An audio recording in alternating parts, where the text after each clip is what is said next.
elements of Alabama football in terms of how physical we were, the toughness we played with, the intensity that we had. And for the most part, the discipline to execute was pretty good, especially early in the game. I think we need to get more players to, be able to go and do those things in game situations and play winning football. But, the key is the measure of a team is what is your growth between, week 1 and week 2. Even though you had a pretty good start, can you build on that and make progress for the future? Because we're going to, need to do that playing against a really good opponent this week. Texas has, Sark's done a really good job there, very good offensive coach. They've got a great system and scheme on offense. They've got some really good players on offense. B. Robinson, talented guy. They've got 7 starters back on defense. Played much better last week on defense than, maybe some of the times last year when, people scored points on them. So this is a very improved, defensive team to me. They do a really good job on special teams, play, with great effort, blocked a punt last week, make plays. And Worthy's been a really good punt returner. He's having 15 yards or something a punt return. So they've got a lot of good players. They've got really good schemes, and it's going to be a very challenging game for us. What are some of the communication challenges that come with playing on the road and a lot of crowd noise, and what's the best way to prepare for those in practice? Well, it's the same that we've always done. I mean, we try to go on silent sometimes. We try to go on a clap sometimes. Can't really use a cadence in those kind of situations. So that's what you practice. We usually have some noise practices when we're playing on the road, which we will at some point in time this week, later in the week. But it's always a challenge, especially on offense. So, for defensive players, maybe not as much, but sometimes for defensive players, it's tougher at home because the crowd's yelling when the other team has the ball. So, but this is a very challenging thing that we've always had to work on hard in the past, and we'll continue to do it this week. Yeah, what would you say when you assessed the tape of the running game? What did you see from that group? Inconsistent. Like I said after the game, it was big, little. We made a couple really explosive plays in the running game, but the down in and down out consistency to have positive runs and not have negative plays was not what we want it to be, and something that we want to improve on. But wasn't disappointed at all in the way we played. They did a lot of stunting and moving up front, which we sort of expected. We didn't always pick it up exactly right, and sometimes they were able to create some negative plays with it. So definitely need to work on those things, this week. You mentioned Bijan Robinson, their running back. Just what stands out to you about him, not only as a runner, but as a receiver too? Well, can do everything. He's got speed, he's got power, he's got very instinctive runner, sets up his blockers well, has a burst, and he's got great hands, good receiver. They use him a lot in the passing game. So this guy is as good an all-around back as there probably is in the country, or he's certainly one of the best of all the guys in the country. And his production really sort of, shows that. Coach, every preparation is different for each game, but an 11 o'clock kick against a coach that knows a defense like yours well, how do you adjust to that going into this week? Well, we've seemed to play several teams now that kind of know us, but you act like we don't know them. So just because somebody knows you when they play it doesn't mean they're going to beat you. And just because you know them when you play them doesn't mean you're going to beat them either. It kind of comes down to how you execute. But, to think we're going to go change a lot of things that we do, that our players know how to do, that they do well, that they have confidence in, I don't think that's the answer when it comes to getting execution and having confidence in how you have to adjust and what you need to do. Coach, you talk about Bijan Robinson being a threat receiving out the backfield, but just also for your backs with Jace having so many receiving touchdowns, how does that elevate a running back's game and the offense as a whole when a running back's a threat to catch as well? Well, I think that's what every offensive, coach wants. You've got 5 eligible receivers. You want them to have to defend, all 5 guys. And I think tight ends and running backs are mismatched players because of the guys who end up guarding them most of the time.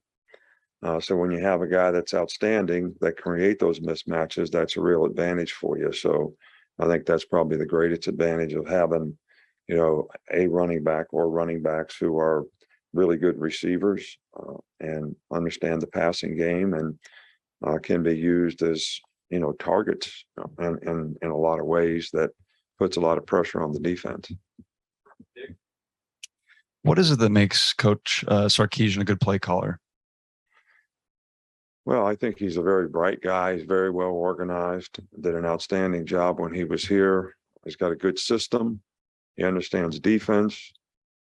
He likes to see what you're in if he can, so that he can, run a play that's going to be an effective play against that particular look or give his players the best chance to be successful. And I think all those things and a combination of those things and good preparation, make you a very, very good play caller. So he has a really good understanding of defense. He has a really good understanding of what he wants to do on offense against certain things on defense. And he tries to implement those in the game, whether it's formationally, using motions, adjustments, eye candy, whatever you want to call it, to sort of get the look that he'd like to have and then run that particular play against it.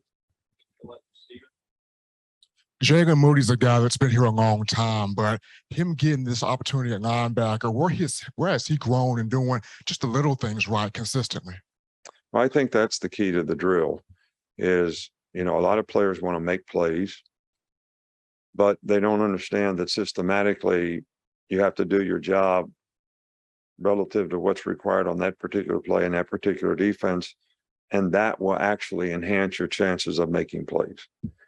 And when players understand that, then we can play much better team defense because you got everybody in the right places. The term I like to use is nobody here needs to farm somebody else's land. So if you just do your job, then we got a chance to be successful but when one guy's trying to do something he's not supposed to do, that opens up an area that offers an opportunity for the other team to make plays. You talk a lot about affecting the quarterback, and it might not mean getting sacks. How do you feel like your pass rush performed against Utah State despite not recording a sack? Well, I don't know if you can really assess the pass rush against Utah State because they threw the ball and got the ball out so quick, you didn't have a chance to get pass rush. But I do think we affected the quarterback in the game, pushing the pocket. We had some free runners, in his face, which affected his throws. But typical drop back, hold the ball, see it develop and throw it. They didn't do much of that. All right. So the ball was catch and throw all the time. So we didn't have a lot of opportunity to get the proverbial sack, but I do think we affected the quarterback pretty well in the game. From a recruiting standpoint, obviously you guys have spent time in College Station, but what are some of the advantages and the opportunities to now play a game in Austin in front of that community and that fan base from a recruiting standpoint? I think that anytime you get exposure in an area, it obviously helps, recruiting. So it doesn't matter where you play, whether we play in Atlanta or whether we play somewhere in Texas. I think that exposure makes, people in that area more aware of your program, who you are, players on your team. So I do think those things have an impact in recruiting. And, it's a great opportunity for us to have a chance to play a school like Texas, who's got great tradition, and they got a really good team. Got 2 more games. Trayshawn Holden was named one of the players of the week. Just talk to me a little bit about his performance on Saturday. Trayshawn's had a really good camp.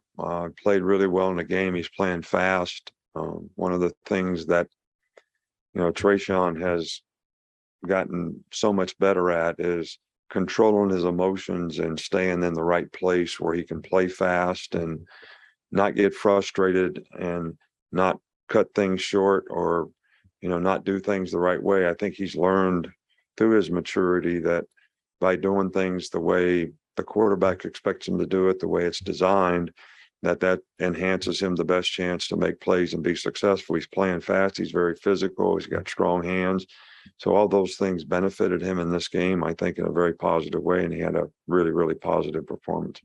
Okay, we'll go to Zoom. John Zener. John, go ahead and Yes, Coach. You mentioned Quinn Ewers a little bit. I know you don't have a vast amount of film on him, but what has stood out from what you have seen of their quarterback?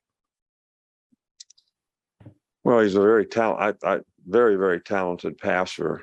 He's got, a good feel for the game, but he got a strong arm.